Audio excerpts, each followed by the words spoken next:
Republic and say how much I truly enjoyed his speech this morning. I would also like to recognize a dear friend and sister of mine, Susanna Malcora, who is the chairman of MC11. I also would like to pay tribute to Roberto Azevedo, a dear friend as well, and the Director General of the WTO.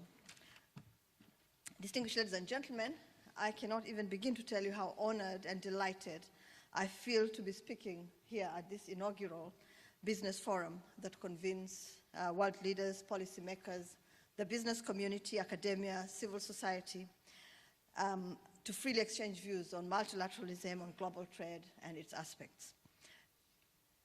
The multilateral trade is at a very delicate moment. The world is rapidly changing, priorities are shifting, new alliances are being formed, while old ones disintegrate. Global trends indicate that the interaction of actors in the international system is tilting towards a more insular position. However, there is hope that in the ongoing integration projects in various regions, the world will actually see a resurgence of everything that we know as being positive. We have gone through a full phase of prosperity, of despair, of depression, and now the realization of immense power, resilience, and potential in our people to innovate and forge solutions to some of the world's most pressing problems. The story, therefore, is one full of hope and not despair, or as the saying goes, the glass is half full. It's perhaps worthy to introspect on the emergence of the global economic order as a reminder that multilateralism remains relevant today as a tool designed to spur growth and economic survival in a post-war period. It provided countries with a platform for economic dialogue, expanded market access, and economic cooperation, bringing to life John Stuart Mill's philosophy of trade-fostered peace a decade before the establishment of the General Agreement on Tariffs and Trade, known as GATT. And he said, and I'll quote, "It's commerce that's rapidly rendering war obsolete. By strengthening and multiplying the personal interests which are in natural opposition to it.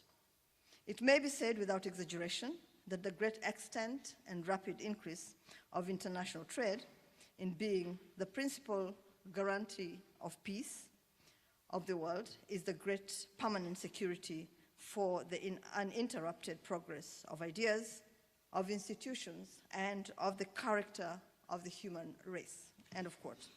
This vision was perhaps foreboding of a troubled century in human interaction that would be cured by relentless negotiation, values, and the creation of a truly rules-based system. Today, this scheme stands threatened by increasing protectionist tendencies, interest rigidities, and unwillingness to make concessions essential for building consensus. Yet the gains of the system remain truly evident. We have experienced exponential trade levels, increase in manufacturing and production, more efficient modes of dispute resolution, lesser economic conflicts, and better and fairer trading standards. The pushbacks we're witnessing today are not alien to human and state relations. The multilateral trading system was a product of concerted efforts to find lasting, renegotiable, flexible, stable, and predictable trading standards. History teaches us, ladies and gentlemen, that it's precisely these times of uncertainty and economic difficulties that we all need to collectively ensure that the multilateral trading system remains resilient. It's important that we voice our collective commitment to open multilateralism and a World Trade Organization that delivers meaningful results. We can together create an environment where important trade actors, including micro, small, and medium enterprises, manufacturers, and exporters, can jointly engage to benefit from the gains of global trade. It's an avenue where challenges and concerns should be shared and addressed for the sake of a better common future. Distinguished ladies and gentlemen, the themes for discussion this morning are particularly important because they represent diverse topics directly related to the issues under negotiation in the context of the ministerial conference. This include the future of trade, micro, small, and medium enterprises, trade facilitation, agriculture, women and trade, and the digital economy. Allow me to address several of these topics as an opening to the deeper conversations following this segment. Micro, small, and medium enterprises are the backbone of development in most of our developing countries. They provide employment, particularly to the youth, who constitute 70% of our current global population, with the bulk of this proportion residing on my continent in Africa. The micro, small, and medium enterprises are becoming a central cog in harnessing our demographic dividend. Unfortunately, most of them have not been able to leverage enormous opportunities presented by global value chains that would expose them to a larger customer base, as well as opportunities to learn from large sectors and large firms. In Africa, the desire is to reap maximum benefits from the inclusion of MISMEs into the global value chains. Once finalized, the continental free trade area, I don't know how many of us seated here today know that Africa is actually negotiating a continental free trade area. And the negotiations are almost complete, ladies and gentlemen. We hope that by the end of January, we will be able to offer to our leaders at the AU Summit in Addis Ababa a document that they can adopt so that they can truly put us on the road to prosperity. Once finalized at the end of January, it will offer an important platform for our micro and small enterprises to competitively engage in production and gain valuable market access. If they can actually engage in value chains across the continent, we truly feel that they may not need to go outside the continent because we have the largest continent on Earth. We also have a very large population, 1.2 billion people, and a growing middle class, growing faster than anywhere else in the world. Another important issue for us in Africa is trade facilitation. We made commendable progress during the 9th Ministerial Conference in Bali, where we adopted the Trade Facilitation Agreement, the TFA, which entered into force earlier this year. The objective of the TFA is to improve efficiency and effectiveness of agencies that oversee trade, especially in our developing countries, by reducing bureaucratic red tape at the borders, simplifying customs procedures, and improving enforcement capabilities through the application of technological solutions and institutional reforms. The TFA could reduce worldwide trade costs by between 12.5% and 17.5%. Ladies and gentlemen, agriculture in Africa, I think, as is in this part of the world, remains a critical issue in the view of the significance of the sector to the livelihoods of millions of our people. During the 10th Ministerial Conference that took place in Nairobi, and which I had the privilege of chairing, we made significant progress towards the elimination of export subsidies. Now, more is at stake than the singular growth of our economies. Food security is at stake, reduction in food waste is at stake, healthy families are at stake, and emerging needs exposed by the effects of climate change are at stake. These are concerns that justify the need to foster value-based multilateral trading system. For instance, in Africa, we import over $35 billion worth of food. Yet our continent actually constitutes over 60% of the global underutilized arable land.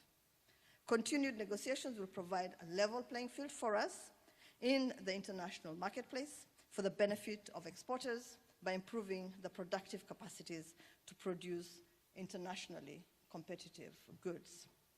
Ladies and gentlemen, in order to reap maximum benefits of global trade, a deliberate effort to ensure that women are included in the agenda is completely essential. Globally, women-owned businesses represent close to a third of all enterprises. However, they are prevalent in less productive sectors and are largely ignored in global value chains. It's estimated that if every woman in every country played identical roles to men in markets, as much as $28 trillion, equal to 26% of the globe's GDP, would be added to the global economy by 2025. As such, ensuring that women are treated and recognized as equal players in our economies is not a game of values, but a guarantee of wealth and prosperity for all of us. In fact, it's a chance out of extreme poverty. As a start, we need to help foster policies designed to address problems associated with financial services, certification, access to technology, procurement, and other supply-side constraints in order to support women in trade. Countries must also deepen their collaboration and cooperation so that trade barriers are minimized. As you deliberate on the issues on the agenda for the Business Forum, I urge you to come up with concrete recommendations that will help to shape trade negotiations. We are negotiating for you. You are the main stakeholders, you are the main beneficiaries of the rules that we negotiate. I'm confident that your views will greatly enrich the ongoing negotiations, they will influence trade policies, and they will improve business opportunity for all of us. As I conclude, allow me to congratulate my people and my government, because today we commemorate 54 years of independence. Today is Kenya's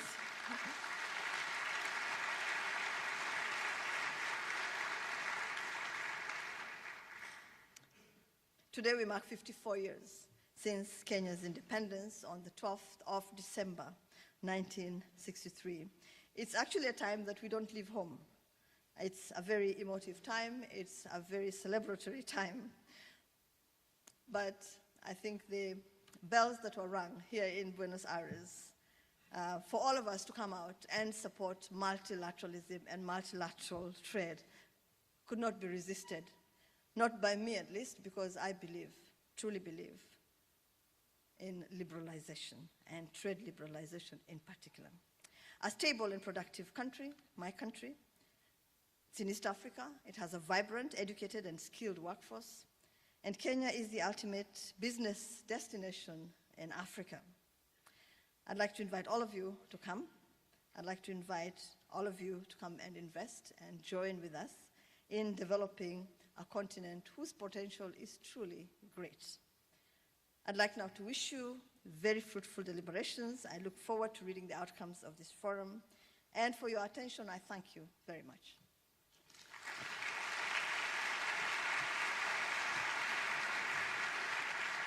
Amina, Mohamed, thank you very much.